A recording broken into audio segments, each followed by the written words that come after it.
నమస్తే, welcome to our channel. నేను ఆదిత్య. వైఎస్ఆర్సీపీ అధికారంలో ఉన్నప్పుడు ముంబై హీరోయిన్ కాదంబరి జైత్వానీని ముంబై నుంచి తీసుకొచ్చి దాదాపుగా ఒక ఫామ్ హౌస్లోంచి 40 రోజులు మానసికంగా శారీరకంగా ఇబ్బందికి గురి చేశారంటూ ఒక వార్త అయితే కాస్త ఆలస్యంగా వెలుగులోకి వచ్చిందనే చెప్పొచ్చు. మరి ఇప్పుడు ఈ అంశానికి సంబంధించినటువంటి మొత్తం సినారియో కూడా తాడేపల్లి ప్యాలెస్ గుండా జరిగిందంటూ గూగుల్ టేక్అవుట్ ద్వారా కొన్ని అంశాల ద్వారా తెలుస్తూ ఉంది. మరి దీని వెనకాల కర్త కర్మ అనే అంశాలు చూసుకున్నట్టయితే వైఎస్ఆర్సీపీకి సంబంధించినటువంటి కీలక నేత అయినటువంటి సజ్జల ఇందులో ఇన్వాల్వ్ అయినట్టు ఒక వార్త వినిపిస్తుంది. మరి ఈ అంశం గురించి మాట్లాడడానికి ప్రస్తుతానికి మనతో పాటు స్టూడియోలో ఉన్నారు ప్రముఖ పొలిటికల్ అనలిస్ట్ అంకంరావు గారు. సార్ని అడిగి మరిన్ని విషయాలు తెలుసుకుందాం. సార్ నమస్కారం. సార్ నమస్తే. కాదంబరి జైత్వానీ ఈ అంశం మనం చూసాం. ఒక విధంగా చెప్పాలి అని అంటే కూటమి అధికారంలోకి వచ్చాక ఈ అంశం బయటకు వచ్చిందని తెలుస్తుంది. వైఎస్ఆర్సీపీ అధికారంలో ఉన్నప్పుడు తెలియలేదు పెద్దగా, కానీ ఆ అమ్మాయిని దాదాపుగా మానసికంగా శారీరకంగా చాలా చిత్రహింసలు గురి చేశారు. కానీ ఎంటైర్ సినారియో మొత్తం కూడా తాడేపల్లి ప్యాలెస్ నుంచే జరిగింది అని ఒక వార్త వినిపిస్తుంది. మరి కీలక నేతల పేరు కూడా వినిపిస్తున్నాయి. అసలు దీన్ని ఏ విధంగా చూడొచ్చు? అంటే మీరు చెప్పారు సజ్జల రామకృష్ణారెడ్డి అని. వాస్తవంగా చూసుకుంటే జగన్మోహన్ రెడ్డి గారి ఆదేశానుసారం సజ్జల రామకృష్ణారెడ్డి గారు ప్రవర్తిస్తారే తప్ప, ఆదేశాలు ఇస్తారే తప్ప, ఆయన సొంతంగా ఇలాంటి దాన్ని ముందుగా తీసుకొని ముందస్తుగా వీళ్ళందరికీ సమాచారం ఇచ్చేసి మీరు ఇలా చేయండి అని ఆయన చేస్తాడని నేనైతే భావించట్లా. ఎందుకంటున్నానంటే అంత నమ్మకంగా ఇది జిందాల్ వారి మీద ఉన్నటువంటి అభియోగం. ఆ అమ్మాయిని ఇబ్బంది పెట్టారని, ఆ అమ్మాయి అంటే ఎవరైతే ఈ కాదంబరి జైత్వానీ గారు ఉన్నారో ప్రముఖ ఆమె అందరికీ తెలిసిన మనిషి, ముంబైలో అతని మీద అభియోగం మోపి నన్ను ఇలా ఇబ్బంది పెట్టారని చెప్పని పెట్టిన తర్వాత దానికి సంబంధించి భారతదేశంలో అప్పుడున్న 2019 నుంచి 2024 ఉన్న ప్రభుత్వాలలో ఇలాంటి వాళ్ళని ఎవరో రక్షించగలరని వాళ్ళు వెతికితే ముందు వరుసలో కనపడింది ఆంధ్ర రాష్ట్రం. ఇలాంటి వాళ్ళని వాళ్ళు తీసుకుంటారు, రక్షిస్తారు, అవసరమైతే అవతల వాళ్ళని ఏమైనా చేయగలరు, బెదిరిస్తారని నమ్మకం ఏర్పడిన తర్వాత ఇక్కడికి వచ్చేసి అందుట్లో భాగస్వామి కూడా కాబట్టి జగన్మోహన్ రెడ్డి గారికి అతను వేడుకోవటం, దాన్ని జగన్మోహన్ రెడ్డి గారు ఆదేశించినందువల్ల సజ్జల గారి ఆధ్వర్యంలో ఒక్కొక్కళ్ళని పిలిపించుకొని వాడు చేసిన తప్పది ఏం కాదులే అన్న ధైర్యంతో వాళ్ళు ఒక్కొక్కళ్ళని పిలిపించుకొని మాట్లాడుకొని పథక రచన అంతా చేసింది మాత్రం అక్కడి నుంచే స్పష్టంగా అర్థమైపోతూ ఉంది. దానికి కుక్కల విద్యాసాగర్కి ఆ అమ్మాయి గతంలో ఉన్న పరిచయం కావచ్చు, ఇప్పుడు అతను గతంలో ఆ పార్టీ తరఫున పోటీ చేసిన వ్యక్తిగా కావచ్చు, అతన్ని అడ్డం పెట్టుకొని ఈ కార్యక్రమం అంతా నడిపించేశారు. ఇక్కడ చాలా స్పష్టంగా ప్రజలు కూడా అర్థం చేసుకోవాల్సింది ఏంటంటే ఇది ముంబైలో జరిగినటువంటి ఒక సంఘటన. దానికి ఆ అమ్మాయి అతని మీద అభియోగం మోపింది, జిందాల్ మీద, సజ్జల జిందాల్ మీద. అతను వీళ్ళని ఆశ్రయించాడు. దానికి కుక్కల విద్యాసాగర్ రావుని అడ్డం పెట్టుకొని ఆమెను ఇక్కడ పిలిపించి ముందుగా అతనేమో 2వ తారీఖు నాడు ఈమె గురించి ఫిర్యాదు చేస్తే 1వ తారీఖు నాడే వాళ్ళకు ముందుగానే కలగన్నట్టు కాలజ్ఞానం తెలిసినట్టు 1వ తారీఖు నాడే విమానానికి వాళ్ళు వెళ్ళే ప్రయాణానికి సంబంధించి ఏర్పాట్లు చేసుకోవటం, ముంబై వెళ్ళే విమానానికి సంబంధించి ప్రయాణం అంటే టికెట్లు ముందుగానే కొనుక్కోవటం. మరి అభియోగం మోపింది 2వ తారీఖు అయితే 1వ తారీఖు నాడు ఎందుకు కొనుక్కున్నారు, ఎందుకు వెళ్ళారు, 2వ తారీఖు వెళ్ళారు ముందే అంటే 1వ తారీఖు నాడు వాళ్ళు కొనుక్కోవాలనుకున్నారంటే అంతకు ముందే తెలిస్తేనే కదా ప్లాన్డ్. ఎన్ని రోజుల ముందు దీని గురించి పథక రచన చేశారు.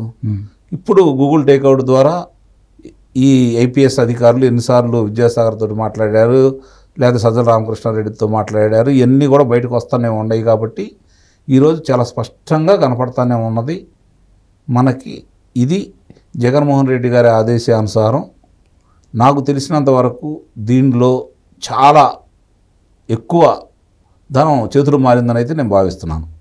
ఏదో లక్షల్లోనో కోట్లలో కాదు, 100 కోట్లు పై మాటే ఇక్కడ కుదురుంటుంది ఇది. లేకపోతే వీళ్ళు కూడా అంత భుజానేసుకోవాల్సిన అవసరం కానీ ఈ యంత్రాంగాన్ని వినియోగించాల్సిన అవసరం కానీ మనకు లేదు. సో ఈ ఎంటైర్ సినారియో మొత్తం జిందాల్ని సేవ్ చేయడం కోసం అంతే, నిస్సందేహంగా. ఒక అమ్మాయి మీద ఎక్కడైతే వ్యక్తిగత కక్షలు అయితే ఉండవు కదా. కాకపోతే ఇక్కడికి వచ్చిన తర్వాత ఆ అమ్మాయిని బెదిరించిన తీరు, నిర్బంధించిన విధానం, న్యాయస్థానం ముందుకు తీసుకెళ్లకుండా వాళ్ళు ఆ అమ్మాయిని ఒప్పించేసి కుటుంబ సభ్యులను కూడా బెదిరించేసి తండ్రి గారు చూసుకుంటేనేమో ఆర్మీ ఆఫీసర్ నావలో పనిచేశారు. ఆయన నావికాదళంలో పనిచేశాడు. ఆయన మంచి అధికారి దాంట్లో. మరి ఆమె తల్లిగారు వచ్చేసరికి రిజర్వ్ బ్యాంక్లో ఆమె పెద్ద అధికారి. మరి వాళ్ళ కుటుంబం చూసుకున్న ఈఎంఐ వైద్యురాలు, అలాగే బంగారు పథకం పొందినటువంటి వ్యక్తి చదువుల్లో కూడా. అలాగే సహజంగానే ఏ ఆడపిల్లలకైనా సరే వాళ్ళకు ఉన్నటువంటి కోరికలను తెచ్చుకునే విధంగానే ప్యాషన్ ఆమె మామూలుగా ప్రచార చిత్రాల్లో నటిస్తూ ప్రాచుర్యం పొందింది వ్యాపార ప్రకటనలకు సంబంధించి. కాబట్టి ఇవన్నీ దృష్టిలో పెట్టుకున్న తర్వాత నలుగురికి తెలిసింది. సరే, వాళ్ళిద్దరికి ఎలా పరిచయం అయిందా ఏంటి అనేది అక్కడ విచారణలో తేలాల్సిన విషయం. ఆమె పెట్టినటువంటి అభియోగం నిజం అబద్ధం అనేది అక్కడ వాళ్ళు తేల్చాలి. ఇక్కడ వాళ్ళకి ఏం పని? అక్కడ ఆమె వచ్చేసి జగ్గీపేటలోనో లేకపోతే నందిగామలోనో లేకపోతే ఇబ్రహీంపట్నంలోనో ఇంకో చాటో ఏమి సంబంధం ఇక్కడ పొలాల గురించి కానీ లేకపోతే ఇలాంటి నకిలీ పత్రాలు సృష్టించి కానీ ఇవన్నీ ఇప్పుడు అక్కడ కొన్నాటిలో కూడా చూసుకున్నా కూడా ఇప్పుడు కొనేసి 2018లో కొన్నట్టు తప్పుడు పత్రాలు సృష్టించేసి ఇవన్నీ ఒక్కొక్కటి బయటకు వస్తూ ఉంటే తీగల అంటే వాళ్ళు ఏమనుకున్నారంటే మనం 2034 వరకు అధికారంలోనే ఉంటాం, ఇంకా లేకపోతే 44 వరకు అధికారంలోనే ఉంటాం, మనకు అడ్డు అదుపు ఏముంది, ఏం చేసినా చెల్లిద్ది, పట్టించుకునే వాళ్ళు ఎవరు, కేంద్రం కూడా మనకున్న బలంతో రాజ్యసభలో మనకున్న బలంతో మనం మాట వినాల్సిన పరిస్థితి ఏర్పడింది, లేదంటే డబ్బులు ఇచ్చేసి ఏమైనా చేయించుకోవచ్చు, అతని దగ్గర ఒక 1000 కోట్ల రూపాయలు తీసుకుంటే వాళ్ళకి ఒక 500 కోట్ల రూపాయలు సరిపోయేది కదా అన్న భావంతో చేశారని మాత్రం నేను భావిస్తున్నాను. లేకపోతే అంత ఆషామాషిగా జరిగిన వ్యవహారం అయితే కాదు కదా. ఇది సంబంధించిన వ్యవహారం ఏంటి, జరుగుతున్న విషయాలు ఏంటి, వాళ్ళు కాలేజ్ చేసినా కూడా దాన్ని ఒక ఇదే కార్యక్రమం అప్పుడే పత్రాలు తీసుకొని అప్పుడే జరిగినట్టు, లేకపోతే ఇది అయిపోయిన తర్వాత కుక్క విద్యాసాగర్ చేత అభియోగాలు తీసుకొని ఆ మీద నేరారోపణ చేసి తర్వాత టిక్కెట్లు బుక్ చేసుకొని విమానం ద్వారా వెళ్ళి తెచ్చుకుంటే అది వేరే విషయం. వచ్చిన తర్వాత న్యాయస్థానంలో ఆమెను కూర్చోబెట్టి చేయాలి. 40 రోజులు ఏ అవసరం వచ్చి బయట కూర్చోబెట్టుకున్నారు?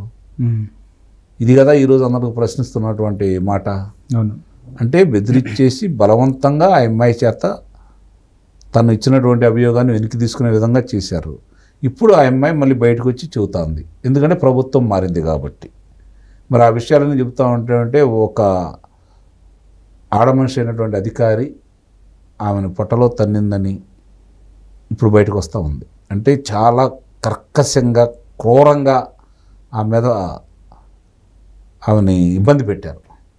ఈ అంశంలో మనం రాజకీయ నాయకులు పక్కన పెట్టేస్తే బాధ్యత గల పోలీస్ డిపార్ట్మెంట్లో ఉండి, అది కూడా హై పొజిషన్లో ఉన్నటువంటి ఐపీఎస్ క్యాడర్లో ఉండి, కాంతిరాణా టాటా అవ్వచ్చు, విశాల్ గున్ని అవ్వచ్చు, కొత్తగా పిఎస్ ఆంజనేయుల పేర్లు కూడా వినిపిస్తున్నాయి. కొత్తగానే కాదు, ఆయన ఆధ్వర్యంలో జరిగినట్టు కొంచెం లేటుగా వచ్చింది ఆయన పేరు అయితే బయటకి. సో ఇవన్నీ చూస్తుంటే నిజంగా ప్రజల్ని కాపాడాల్సినటువంటి పోలీస్ డిపార్ట్మెంట్ కూడా ఇంత దారుణానికి ఒడిగడతారా అన్నట్టుగా మాట్లాడుతుంటే ఇక్కడ చాలా మందికి అర్థం కాని విషయం ఏంటంటే ఈ ప్రభుత్వంలో ఈ అధికారులు ఎందుకు ఇలా చేస్తున్నారు? గతంలో మంచి వాళ్లే కదా వీళ్ళు, కొంతమంది, అందరు కాదు కొంతమంది ఉన్నారు, మరి ఈ ప్రభుత్వం వచ్చిన తర్వాత ఎందుకు ఇలా మారిపోయారు, ఎందుకు అట్లా చేశారని చెప్పని చాలామంది భావిస్తుంటే వాళ్ళకి కుటుంబాలు ఉన్నాయి, వాళ్ళకి బంధువులు ఉన్నారు. రాజకీయ నాయకులను ఏ విధంగా అయితే భయపెట్టారో వాళ్ళని కూడా అలానే భయపెట్టుండొచ్చు. లేదంటే వాళ్ళకు ఉన్నటువంటి బలహీనతల్ని వీళ్ళు కనిపెట్టేసి ఆ బలహీనతలు ఇగో మీరు పలానా సార్లు పలానా చేశారు కాబట్టి మేము చెప్పినట్టు చేయకపోతే మీ తాడదిస్తాం, మేము ఇంకా నేను అన్నట్టు 2044 దాకా మేమే ఉంటాం, మిమ్మల్ని రక్షిస్తాం, కావాల్సినంత ధనం ఇస్తాం, లేదంటే మీ లొసుకులు ఇలా ఉన్నాయని చెప్పని బెదిరించి పని చేయించుకోవచ్చు. వాళ్ళ యొక్క లోపాలను గుర్తించి ఉండొచ్చు, దాన్ని అడ్డం పెట్టుకొని వాళ్ళ బలహీనతలను అడ్డం పెట్టుకొని ఈ విధంగా చేశారు. లేకపోతే ఇంతమంది అంతకుముందు మంచి అధికారులుగా పేరు తెచ్చుకొని మంచి కార్యక్రమాలు నిర్వహించిన వాళ్ళు ఈ 5 సంవత్సరాలను ఇలా మారిపోయారు అంటే అది మామూలు విషయం అయితే కాదు కదా. కాబట్టి అన్నీ బయటికి రావాలా, న్యాయం జరగాలి ఒక ఆడ మనిషికి. Thank you sir.